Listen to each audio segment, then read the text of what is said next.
I have to take another quick break. We're going to give you a chance to weigh in here as well. Tell us what you think. Would you trust eyewitness testimony and DNA and then support a death penalty? Or do you say under no circumstances should the state be in the business of execution? We're going to find out what you think when we come back.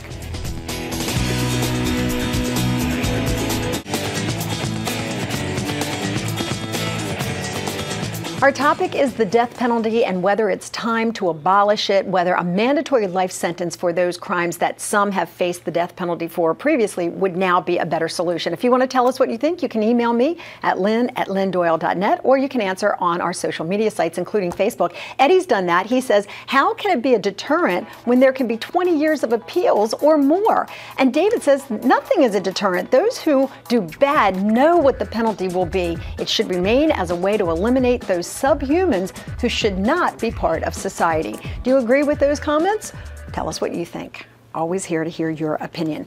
Very quickly, some of the emails that we've gotten that I could not condense for on screen, point to examples like Thomas Trantino, who was convicted of murdering 2 police officers in the early 1960s, who got a death sentence. It was overturned when New Jersey eliminated it, abolished it, got a life sentence, served the life sentence, and is now out in the community. They are very, very outraged by this. What do you say to those people? How can you have a life sentence if he gets out while he's still alive? The life sentence in New Jersey at the time was 30 years. I'm sorry, a life sentence to me is they carry you out feet first. Sure. That's a life sentence. That's a flaw in the law, which, by the way, New Jersey has corrected. But that's simply a flaw in the law. But there is a murderer of 2 police officers walking the streets. And that's wrong. Correct? But because there was a flaw in the life without parole law in New Jersey doesn't mean, well, what we should do then is go and have another flawed law, which is the death penalty. It's an incongruous argument. I think the argument, though, for people with the Mumia Abu-Jamal case, which is what prompted this discussion, and the anniversary of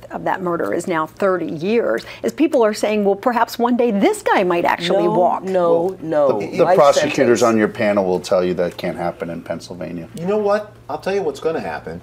All these anti-death penalty groups that are funded by somebody, because people don't generally work for free, if the death penalty was abolished in Pennsylvania, you know what they'll go after next? Now it's cruel and unusual punishment to make some poor young man spend 50 years in jail. So to suggest that with Abu-Jamal, given his age, I agree with you, it will probably never happen. But to suggest that we don't become New Jersey from 1976 isn't necessarily the case. Sounds like I'm telling you, that's Paul. the next step. You want to get rid of the death penalty, you say, oh, we should have life in prison. Well, but life's hard. For example, in California, and we're almost out of time, 700 plus people on death row, and they're letting people out of jail because of overcrowding. How are we going to, as a society, deal with that? The doctor that was just convicted in the Michael Jackson case, 4 years, they say he'll only have 2 because they overcrowded. So we need to talk about getting the white-collar people who are not dangerous out and keeping the bad people in. But life sentence ought to be feet first.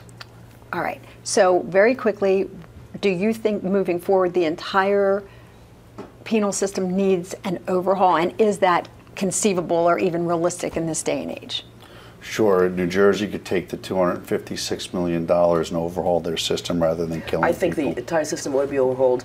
We've got 3 kinds of courts now that keep people out of jail: the mental health court, the veterans court, and the drug court. And we ought to be thinking about that. My question to the prosecutors then, what will happen with the Mumia Abu-Jamal case? Do you anticipate that he will ever be executed, or will his sentence be overturned to Honestly, a life sentence? I don't think he'll ever be executed, but I don't think his sentence will ever be overturned. I just see this as a never-ending saga of a man who committed a heinous murder trying to outwit the system. I think that if you take the district attorney, what he said at his word, he's going to leave it in the hands of Lynn Faulkner, and I don't think she will let this man have the forum and the stage he so desperately wants to have another penalty hearing. I think he'll spend the rest of his life in jail. It's a shame he has to spend it there. I think he should be 6 feet under. All right, on that note, I want to thank you all for being with us. Sadie Ladove, Paul Riley, wonderful to have you back with us, and Mike Vanderveen and Lynn Goldbicken, always wonderful to have you here as well. Most importantly, we are grateful that you continue to support us here on It's Your Call. Let us know what you think. Email me directly at lynn@lynndoyle.net. We'll see you the next time. Thanks.